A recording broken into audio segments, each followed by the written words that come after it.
shit.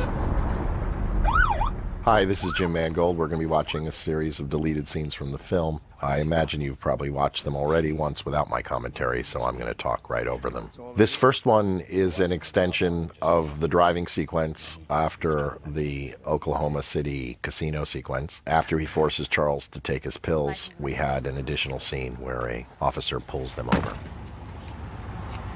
Just how fast do you think you were going, Mr. Howlett? 60-ish. It's largely been cut from the film simply because we didn't need it and we were running long. You know, the movie, even in its finished form, is almost 2 hours and 15 minutes long. You need to be more careful. And we just felt like this was an extra minute that we couldn't afford. Nonetheless, I really liked the scene. What's your name, honey? Oh, she doesn't speak. But she does have a name? The actress is wonderful who plays the police officer. And I really like the moment where she asks Laura right here if this is her father. And is this man your father? And for the first time in the movie, she has to answer. After kind of pausing there a moment and everyone's staring at her, she nods, yes, indeed, Logan is her father. It also very much captures that vibe I described in the main commentary, where I was kind of almost looking for a very informal, almost Little Miss Sunshine vibe for these characters. That is, they're on a drive, despite all the heroic nature of what we've seen Logan and Charles Xavier do in the past, that we're enjoying finding them just getting pulled over on the edge of a highway.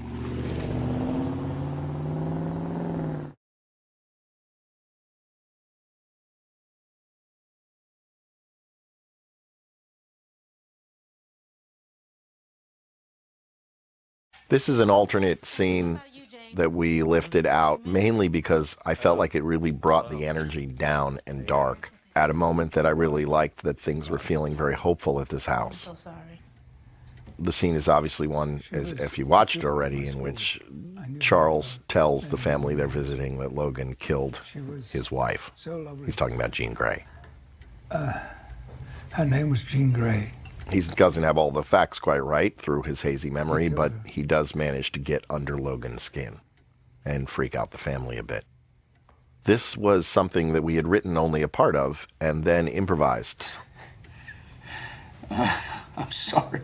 I think you're a little confused. I liked the moment in isolation a lot, but when cut into the movie, it had a kind of powerful effect of dampening that moment and kind of making the Munson family seem a little strange for keeping them there. Great, but we have a long drive ahead of us, so... You need to rest, don't you?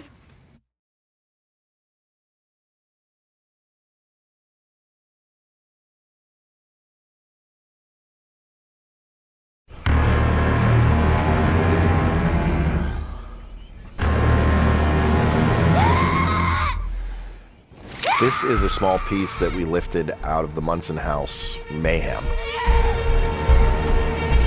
in which Logan and Laura have a kind of final moment seeing Caliban, who has fallen out of the exploded truck and is in the grass near the burning truck, and they just have eye contact with him for a moment.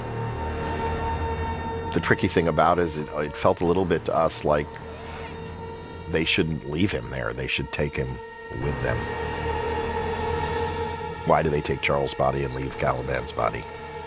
Felt like it was almost raising more questions.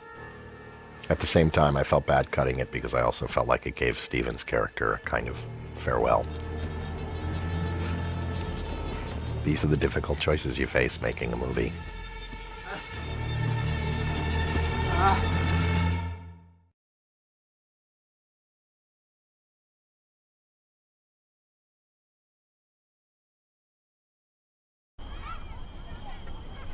This is a really lovely scene we shot for the Eden section of the film when he's recovering in that cabin. His sleep is interrupted by Bobby, who asks him a question about Sabretooth. Was Sabretooth real? Again, the scene was just a little repetitive with the other scenes he had with Laura, and the movie felt like it was running a bit long, but I love this scene. Laura said you said all the stories in the comic books were lies. Not all. Not completely. Saber-toothless for you. It was also another scene in which we explore this kind of unique relationship between the celebrity of these characters. The children are fans playing with comic books and action figures, and that the real man is lying before him, covered with the scars of those very real battles. So you did some mean things with them? Yeah. But now you're doing good things. Kid, I don't know what I'm doing.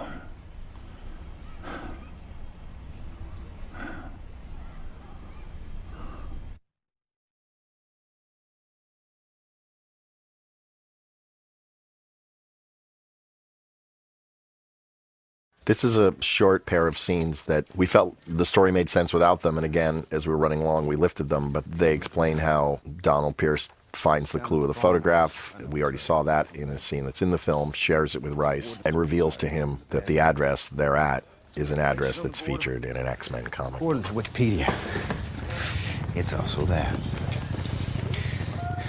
Gabby loved that shit.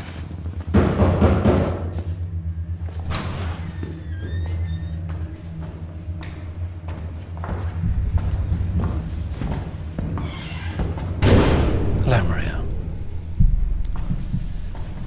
So I understand that your mother and son are safe at the holding center in Guadeloupe. We're looking after them, both of them. Connect the fucking knots, dear.